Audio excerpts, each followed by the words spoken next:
Welcome to Chanchal sir physics first YouTube channel. আজ আমরা দ্বাদশ শ্রেণীর যে ইউনিট 3 সেই ইউনিট 3 এর যে বায়োসাভার্ট সূত্রের প্রয়োগ তার সেকেন্ড লেকচারটি জানবো, অর্থাৎ এই ইউনিটের থার্ড লেকচার।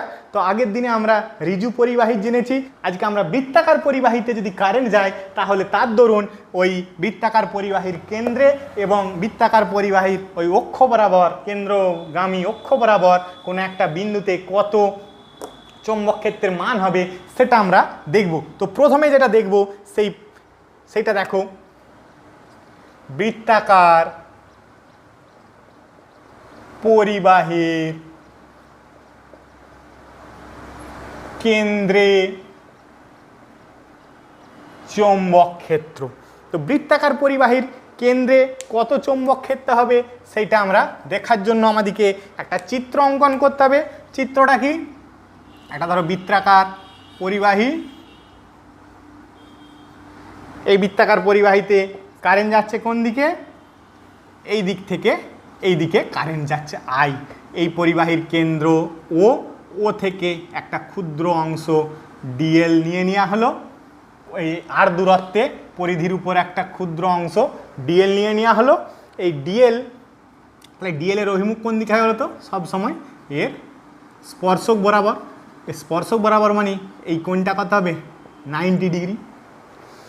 একটা জিনিস দেখো, এই কেন্দ্রে তো আমাদের বি বের করতে হবে, তাহলে এইখানে আই বরাবর যদি ঘোরায় হাতটা, তাহলে এইটা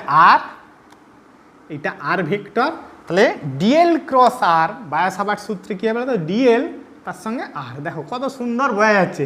ডিএল থেকে আর এর দিকে ক্রস প্রোডাক্ট কোন দিকে অভিমুখ? এই বরাবর, বাইরের দিকে, আউটওয়ার্ড অফ দ্য পেজ বা এখানে বোর্ড। তাহলে এইখানে চৌম্বক ক্ষেত্র অভিমুখ হবে বাইরের দিকে, আউটওয়ার্ড। তাহলে আমরা এটা নির্ণয় করি। তাহলে বায়োসাভার্ট সূত্রানুযায়ী দেখো, যেটা আমরা প্রথমে লিখে নেব, ধরি আর ব্যাসার্ধের একটি বৃত্তাকার পরিবাহীর কেন্দ্র ও বিন্দুতে চৌম্বক ক্ষেত্র নির্ণয় করতে হবে।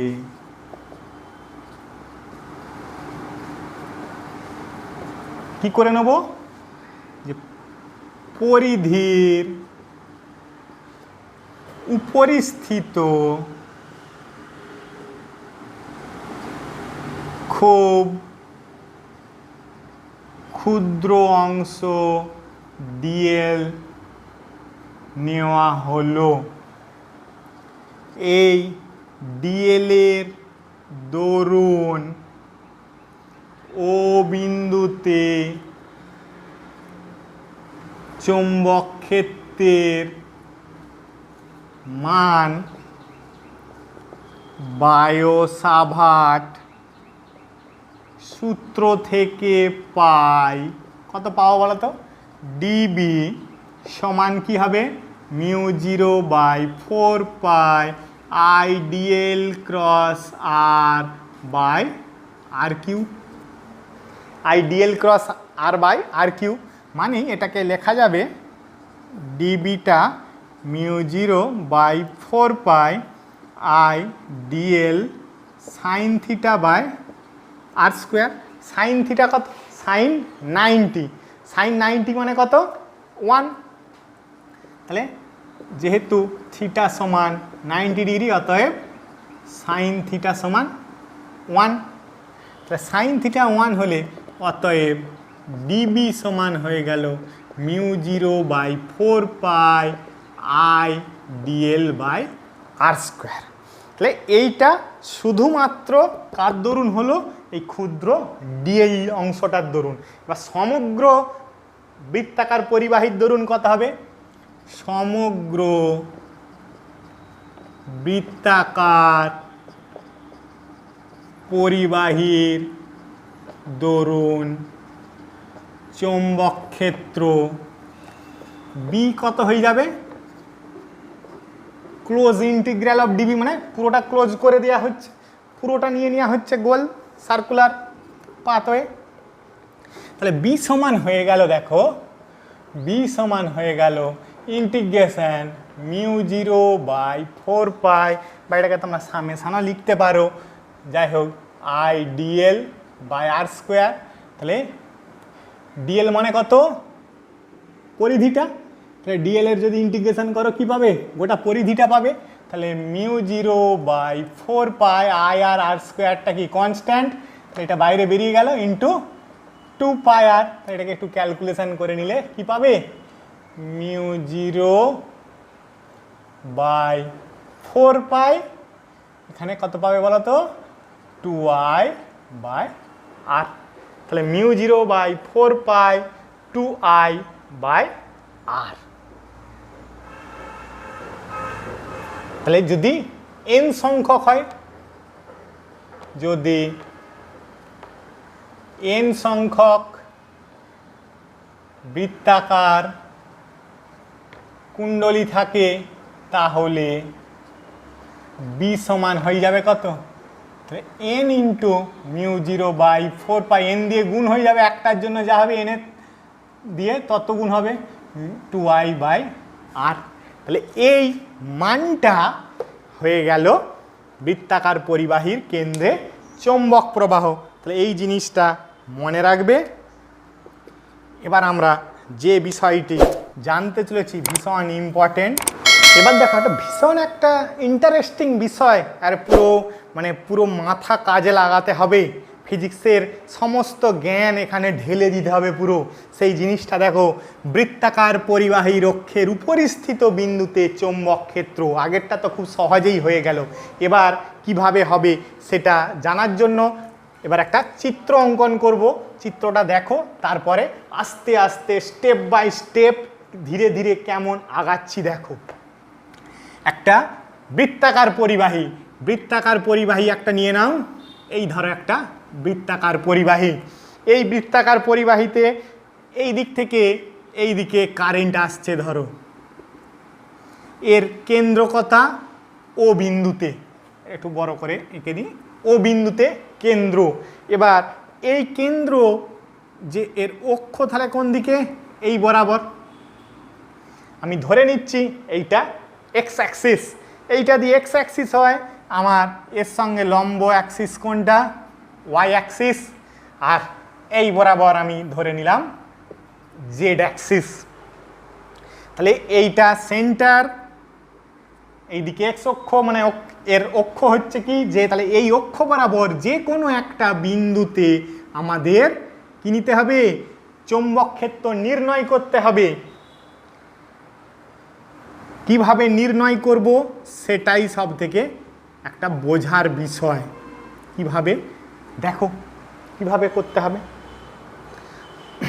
তাহলে কিছু লিখতে হবে। এই ব্যাসার্ধটা আমি ধরে নিচ্ছি এ। তাহলে ব্যাসার্ধ এ মানে এইটা এ। এই বিন্দুটার আমি নাম দিয়ে দিলাম সব থেকে যে টপ বিন্দু সেটা সি, আর এই বিন্দুর নাম দিয়ে দিলাম ডি। আগে লিখে নিই, হ্যাঁ, তারপর আস্তে আস্তে বোঝাচ্ছি। ধরি এ ব্যাসার্ধ বিশিষ্ট একটি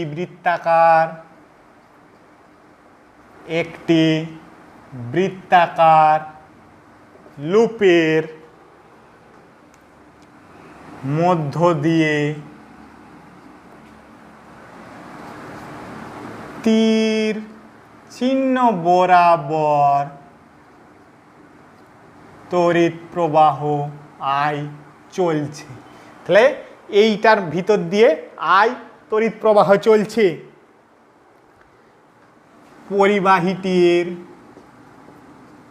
পরিবাহীর কেন্দ্র ও থেকে আর দূরত্বে অবস্থিত, সরি এটা আর না করে এক্স দূরত্বে করে দিই। তাহলে ওপিটা কত? এক্স। তাহলে এক্স দূরত্বে অবস্থিত পি বিন্দুতে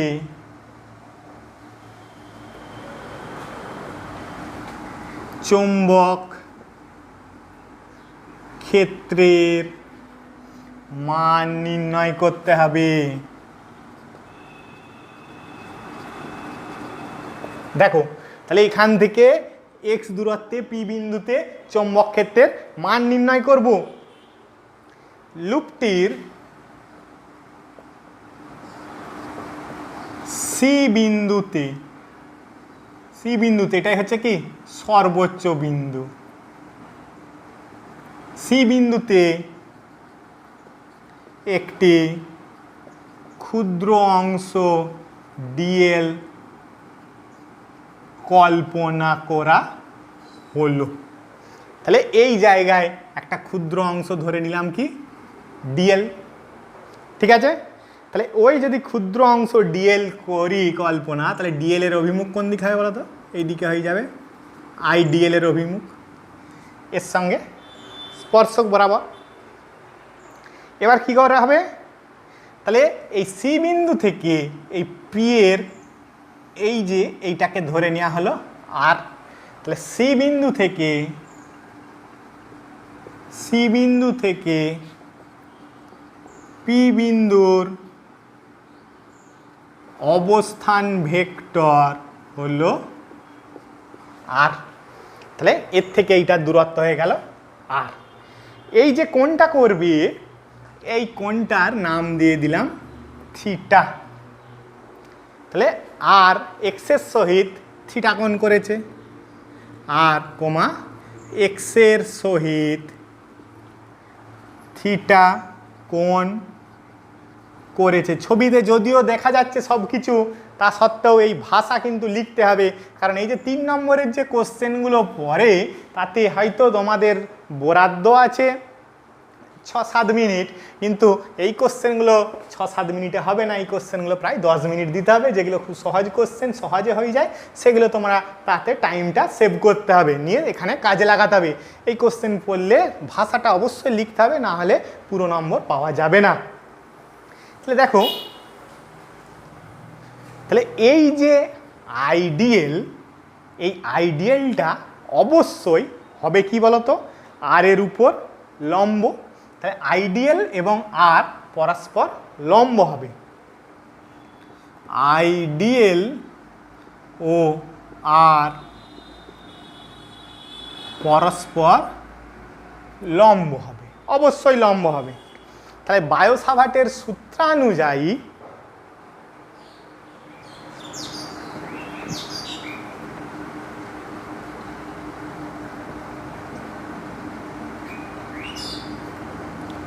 ডিএল এর দরুন পি বিন্দুতে চৌম্বক ক্ষেত্র ডিবি সমান কত লেখা হবে বলো? μ0/4π আইডিএল ক্রস r/r³। এটা 1 নম্বর সূত্র, মানে 1 নম্বর সমীকরণ। তাহলে এর অভিমুখ কোন দিকে হবে সেটা জানার জন্য কিছু জিনিস জানতে হবে। ডিএল ক্রস আর, তাহলে এই দিকে ডিএল ক্রস আর, তাহলে এটা তো এই বরাবর ডিএল আছে, তাহলে ডিএল ক্রস আর এটা হবে এই বরাবর। দেখো এটা মানে এইটা ভিতরের দিকে আছে, এইটা বাইরের দিকে আছে, মানে এটা একটু বুঝতে অসুবিধা হচ্ছে। যদি একটা গোল চাকতি হতো তাহলে বুঝতে পারতে। তাহলে ডিএল এর অভিমুখটা, এটা ধরো একটা গোল চাকতি, ডিএলটা বাইরের দিকে আসছে, আরটা এই দিকে, তাহলে ডিএল ক্রস আর। বুঝতে পারছো? মোটামুটি একটা বোঝার চেষ্টা করো। ডিএলটা হচ্ছে এই স্পর্শক বরাবর এই অভিমুখে, আরটা কোন দিকে, আরটা এই রকম করে, তাহলে ডিএল ক্রস আর। দেখো যেইটা বৃদ্ধাঙ্গুষ্ঠ সেই দিকে কি হবে, এই ভেক্টরের ক্রস প্রোডাক্টের যে অভিমুখ সেটা হবে। তাই ডিএল ক্রস আর এই বিষয়টা দেখো কোন দিকে হবে বলো তো? এই বরাবর হবে, যার নাম দিয়ে দেবো পি এম। তাহলে একটু লিখে ফেলা যাক, বিষয়টা বুঝতে পারছো তো? এটা হয়ে যাবে ডিবি এর অভিমুখ। কি করে হলো আবার বলছি, ডিএলটা মানে এই বরাবর, মানে ওয়াই জেড প্লেনে আছে ডিএল আর এক্স ওয়াই প্লেনে আছে আর, তাহলে এই ওয়াই জেড এর সঙ্গে আর ঘুরলে যেই প্লেন হবে সেটা দেখো, ওয়াই জেড তলে ডিএল অবস্থিত এবং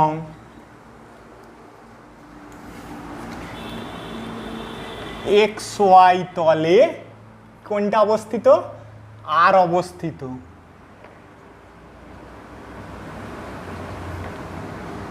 ঠিক আছে,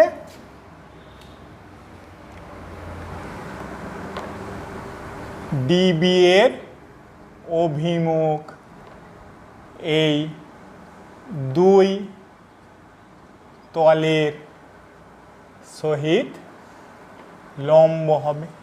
তাই ডিবি এর অভিমুখ তাহলে কোথায় হবে, অবশ্যই ওই দুটো তলের সঙ্গে লম্ব। তাই ডিবি এর মান কি লিখতে পারবো বলো, তাহলে অতএব ডিবি সমান হয়ে যাবে mu naught by 4 pi I DL sine 90 degree by R square, বা ডিবি সমান হয়ে গেল mu naught by 4 pi I DL by R square. ঠিক আছে, এবার দেখো তো, তাহলে এই জিনিসটা পেয়ে গেছি, এটাকে 2 নম্বর দিয়ে দিলাম। তাহলে এইটার যে ক্রস প্রোডাক্ট সেটা অবশ্যই হবে দুটোর সঙ্গেই লম্ব। তাহলে এখানে ডিবি এর অভিমুখ, তাহলে ডিবি এর অভিমুখ এক্ষেত্রে পিএম বরাবর, তাই ডিবি এর অভিমুখ হয়ে গেল পিএম বরাবর। ঠিক আছে, এই যে আটটা অজানা রাশি কি কি জানা, এ আর এক্স, তাহলে এটাকে আর একটুখানি এটাকে লিখে নেওয়া যেতে পারে, এটাকে লিখে নিচ্ছি দেখো। অতএব ডিবি সমান mu naught by 4 pi I DL by A square plus X square, এটা কি ধরো 2 নম্বর দিচ্ছি। এবার দেখো এই যে ডিবি পিএম বরাবর, এই ডিবিটাকে দুটো উপাংশে ভাগ করতে পারি, একটা লম্ব উপাংশ আর একটা সমান্তরাল উপাংশ। এই উপাংশটা কত, তাহলে এইটা যদি থিটা হয় এইটা অবশ্যই থিটা হবে, এইটা হয়ে যাবে ডিবি কস থিটা, আর এই উপাংশটা হয়ে যাবে কি ডিবি সাইন থিটা। দেখো বুঝতে পারলে, যেটা লেগে থাকলে কস আর ছেড়ে থাকলে সাইন, এটা লেগে আছে তাই কস, এটা ছেড়ে আছে সাইন। এবার ভাষাটা দেখো লিখছি, ডিবিকে অক্ষ বরাবর ও অক্ষের লম্ব বরাবর উপাংশে বিভক্ত করলে যথাক্রমে ডিবি সাইন থিটা ও ডিবি কস থিটা উপাংশ পাওয়া যায়। ঠিক আছে, তাহলে অক্ষ বরাবর ডিবি সাইন থিটা, এর লম্ব অক্ষ বরাবর ডিবি কস থিটা। এবার দেখো এটা হলো এই সি বিন্দুতে ডিএল এর দরুন। এবার যদি আমি সি থেকে পুরো বিপরীত দিকে একটা বিন্দু নিই যেটা ডি বিন্দু, এখানেও যদি একই রকম ডিএল কল্পনা করি আর এটা যদি ডট ডট ডট ডট করে দিই, তাহলে এক্ষেত্রে ডিবি এর উপাংশ কোন দিকে হয় বলো তো, এই বরাবর। দেখো ভাষাটা লিখছি, এখন সি এর ঠিক বিপরীতে ব্যাস বরাবর, বিপরীত আর কি, ব্যাস বরাবর সর্বনিম্ন ডি বিন্দুতে ক্ষুদ্র অংশ ডিএল কল্পনা করলে ডিএল এর দরুন পি বিন্দুতে ডিবি এর অভিমুখ হবে পিএন বরাবর এবং মান সি বিন্দুর জন্য চৌম্বক ক্ষেত্র সমান হবে। তাহলে এই দিকে হয়ে গেল ডিবি এর অভিমুখ আর মান হয়ে গেল এর দরুন যেইটা সে একই মান। এইটাকেও যদি আমরা মানে এই ডিবিটাকেও যদি আমরা লম্ব এবং তার অক্ষ বরাবর এবং তার লম্ব উপাংশ বরাবর ভাগ করি, এটাও হয়ে যাবে কি ডিবি সাইন থিটা আর এটা হয়ে যাবে ডিবি কস থিটা। ঠিক আছে, তাহলে এই জিনিসটা আবার একটু লিখে নি। দেখো এই ডিবিকেও আগের মতো দুটি উপাংশে বিভাজন করলে অক্ষ বরাবর ও অক্ষের লম্ব বরাবর যথাক্রমে ডিবি সাইন থিটা ও ডিবি কস থিটা উপাংশ পাওয়া যায়। ঠিক আছে, তাহলে এইদিকে ডিবি সাইন থিটা, এইদিকে ডিবি কস থিটা উপাংশ পাওয়া গেল। তাহলে দেখো তো এই যে ডিবি কস থিটা, এই যে ডিবি কস থিটা, এরা কি পরস্পরের পুরো বিপরীত। তাহলে এরা পরস্পরকে কি করবে? প্রতিমিত করবে। তাই যে কোনো বিপরীত দুটো বিন্দুর দরুন যে ডিবির মান হবে তার কস উপাংশগুলো কি করবে? পরস্পরকে প্রতিমিত করবে। কিন্তু সাইন উপাংশগুলো কি হয়েছে? একই অভিমুখে আছে। তাহলে জিনিসটা লিখি, দেখো এখানটা মুছে ফেলি। হ্যাঁ, তোমরা আশা করছি লিখে নিয়েছো, না লিখে থাকলে ভিডিওটা পজ করে লিখে নাও। ভীষণ ইম্পর্টেন্ট লেখাগুলো এবং এই যে ক্যালকুলেশানটা চলছে সেগুলো দেখতে হবে। দেখো ভাষাটা দেখছি, তাহলে কি লিখব? স্পষ্টতই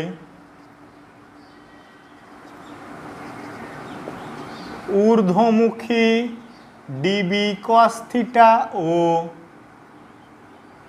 নিম্নমুখী ডিবি কস থিটা পরস্পরকে প্রতিমিত করেছে। তাহলে এরা কি করবে? পরস্পরকে প্রতিমিত করবে। আর কি হয়েছে? ডিবি সাইন থিটা উপাংশগুলির অভিমুখ একই হওয়ায় এদের লব্ধি যোগ হবে। তাহলে এদের লব্ধি কি হবে? এদের যোগফল হবে। এইভাবে প্রত্যেক জোড়া বিন্দুর দরুন ডিবি কস থিটা উপাংশগুলি পরস্পরকে প্রতিমিত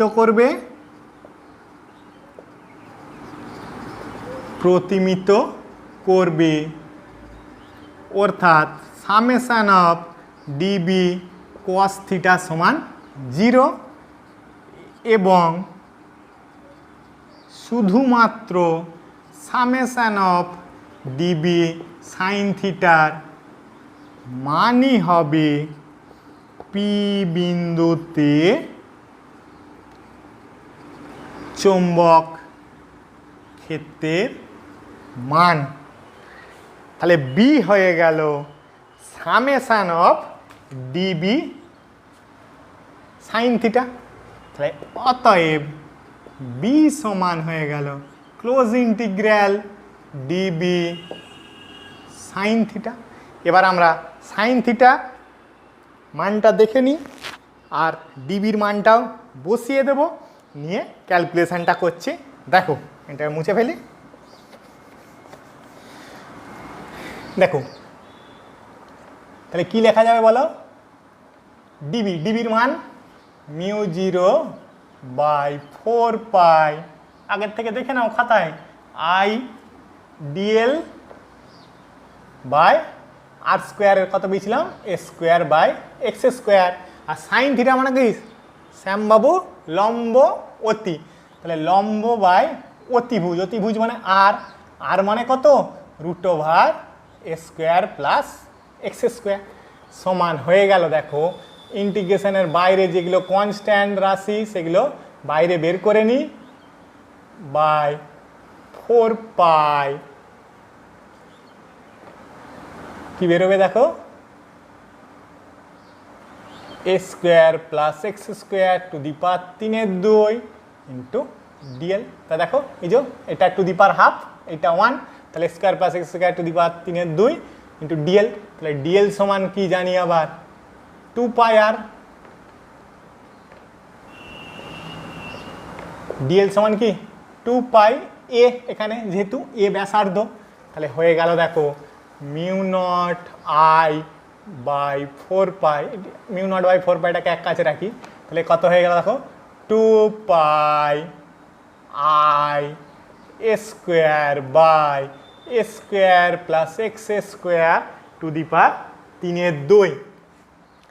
এর বিয়ের যে অভিমুখটা কোন দিকে পেলে বলো তো, এক্স বরাবর। তাহলে আমি এখানটায় যদি ভেক্টর সাইন লিখছি তাহলে আমি এক্স বরাবর এটা লিখে নিতে পারি।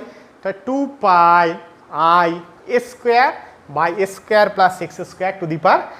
⁵ তাহলে বৃত্তের কেন্দ্রে কত হবে বলো তো, তাহলে বিশেষ যদি ক্ষেত্র ধরি তাহলে বৃত্তের কেন্দ্রে কত হবে, বৃত্তের কেন্দ্রে তাহলে এ সমান যদি 0 হয়, x সমান 0, এই x সমান যদি 0 হয় তাহলে কি হবে বলো তো, এইখানটা 0 হয়ে যাবে, তাহলে হয়ে যাবে দেখো b সমান μ0/4π 2π a² সমান হয়ে গেল μ0/4π 2πI/a। আগে যেটা পেয়েছিলাম সেই একই জিনিস কিন্তু এখনো পেয়ে গেলে, দেখো ঠিক আছে, একই জিনিস পেয়ে গেছো। আগের যে অ্যাপ্লিকেশানটা পেয়েছিলাম সেই জিনিসটা একই জিনিস পেয়েছো। এটাকে যদি সংক্ষেপে এই 4π আর 2π কেটে দিই তাহলে কি করা হয়ে যাবে μ0I/2a। তাহলে এই ফর্মুলাটা তোমরা ভালো করে মনে রাখবে। বৃত্তের কেন্দ্রে কত, এর অভিমুখ কি হবে, এর অভিমুখ এক্স বরাবর। যদি বাঁ দিকে নিই তাহলে কি হবে বলো তো, বাঁ দিকে নিলে কোন দিকে হবে, বাঁ দিকে নিলেও ওই অভিমুখ একই দিবে, এই এক্স বরাবরই চলবে। এবার আমরা আরেকটা ছোট জিনিস জানবো, এই জিনিসটা তাহলে এত দূর লিখতে হবে। এরপর এটা স্পেশাল কেস, তাহলে পরীক্ষায় পড়লে এতটা লিখবে, এই এতটা লিখলে তবে ভাষা সহ লিখলে 3 মার্কস পাবে। এবার যেটা বিশেষ কয়েকটা ক্ষেত্র জানবো সেইটা দেখে নাও একবার, খুব ছোট্ট করে জেনে নিই। একটা তো জানলাম, আরও 1-2টো জানবো।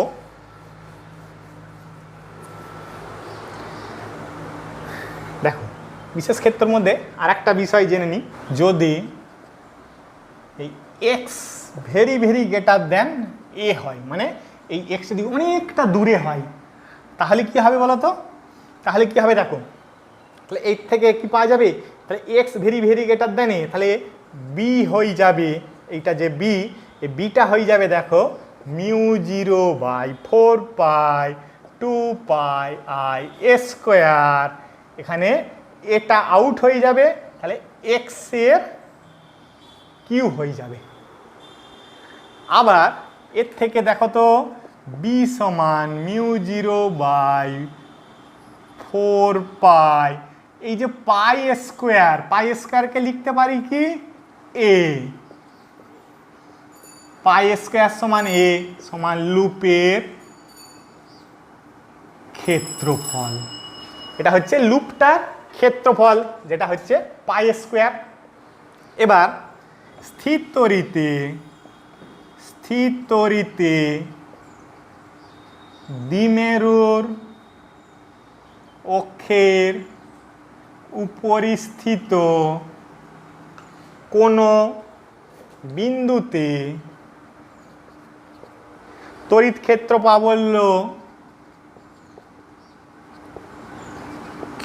প্রাবল্যের মান ই সমান কি লিখি 1/4πε0 কি লিখি 2p/r3, তাই তো, ইন্টু এক্স এই বরাবর মানে এক্স অক্ষ বরাবর।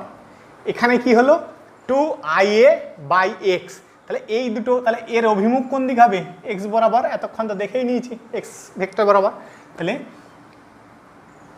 অতএব তুলনা করিয়া পাই, তাহলে বি সমান কি লিখতে পারি μ0/4π এটাকে লিখে দেবো এম।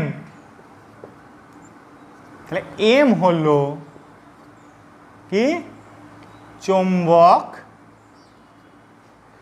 এই পিটা যদি হয় ইলেকট্রিক ডাইপোল মোমেন্ট, তাহলে এখানে এমটা কি হবে, এমটা হয়ে যাবে ম্যাগনেটিক ডাইপোল মোমেন্ট।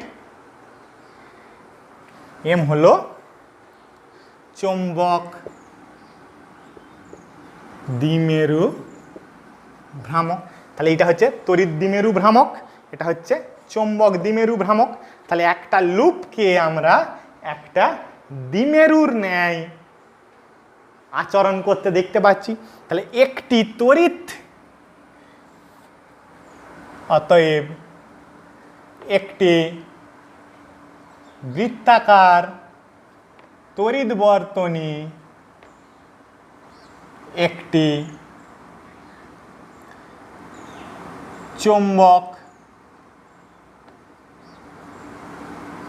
দ্বিমেরুর ন্যায় আচরণ করে। তাহলে বৃত্তাকার তড়িৎ বর্তনীটা কি করলো, একটা চৌম্বক দ্বিমেরুর মতো আচরণ করলো। তাহলে এম হয়ে গেল আইএ, এর একক কি হবে অ্যাম্পিয়ার মিটার স্কোয়ার। তাহলে এর যদি গ্রাফ আঁকি, তাহলে এর গ্রাফটা কেমন হবে বলো তো, এর গ্রাফটা 1/কিউর সঙ্গে সমানুপাতিক, তো তাহলে এর গ্রাফটা হয়ে যাবে, যদি একটা হয় তাহলে এই ধরনের গ্যাপটা হবে। তাহলে একটা লুপের উভয় দিকে এই ধরনের গ্যাপটা হবে। এটা কেন্দ্র, এই দিকে হচ্ছে ধরো এক্স, এই দিকে হচ্ছে -x, এইরকম হবে। এবার যদি দুটো লুপ পাশাপাশি রাখি, তাহলে এবার একটা নতুন জিনিস দেখো, যদি দুটো লুপ পাশাপাশি থাকে, যদি দুটি বৃত্তাকার লুপ, এটা বিয়ে ছিল, এটা একটার জন্য বৃত্তাকার লুপ পাশাপাশি অবস্থিত হয়, তাহলে দুটো লুপের দরুন কীরকম ছবিটা হবে বলো তো।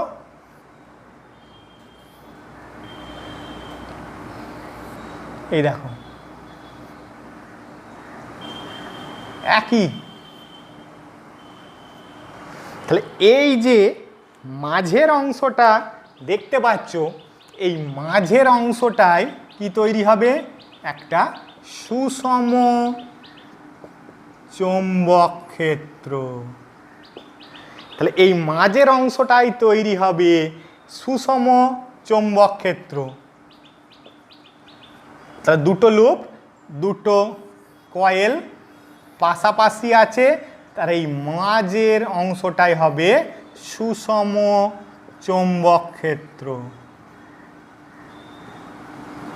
তাহলে এই যে পদ্ধতিটা কাজে লাগানো হয়, এই পদ্ধতিটা বিজ্ঞানী হেলমজ দেখেছিলেন, তাই হেলমহোল্টজের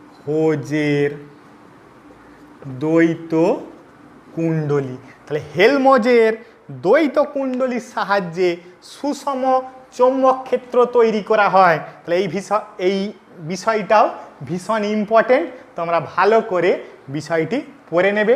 তাহলে আশা করছি তোমরা এই ভিডিওতে যে বায়াসাভার্ট সূত্রের যে অ্যাপ্লিকেশানগুলি শিখলে সেগুলো খুব ভালো করে খাতায় লিখে নিয়েছো, এবং যদি কোথাও অসুবিধা থাকে টেক্সট বইটা একটু দেখে নেবে, বা তাতেও যদি সমস্যা হয় কমেন্ট করবে কমেন্ট বক্সে। আর এই সমস্ত বিষয়গুলি ভালো করে পরীক্ষার জন্য প্রিপারেশান করবে। আর যদি ভিডিওটা ভালো লেগে থাকে তাহলে অবশ্যই ভিডিওটিতে একটি লাইক দেবে এবং আমার চ্যানেলটিকে সাবস্ক্রাইব করবে। আর তোমার যে সমস্ত বন্ধুরা আছে তাদের সঙ্গে অবশ্যই এই ভিডিওটি শেয়ার করবে, যাতে আরও লাইক হয় এবং সাবস্ক্রাইব হয়, এবং আমি আরও নূতন নূতন ভিডিও তৈরি করার জন্য অনুপ্রেরণা পাই। তাহলে আজকে এইটুকুই, পরবর্তী ভিডিওতে আবার দেখা হবে। Thank you.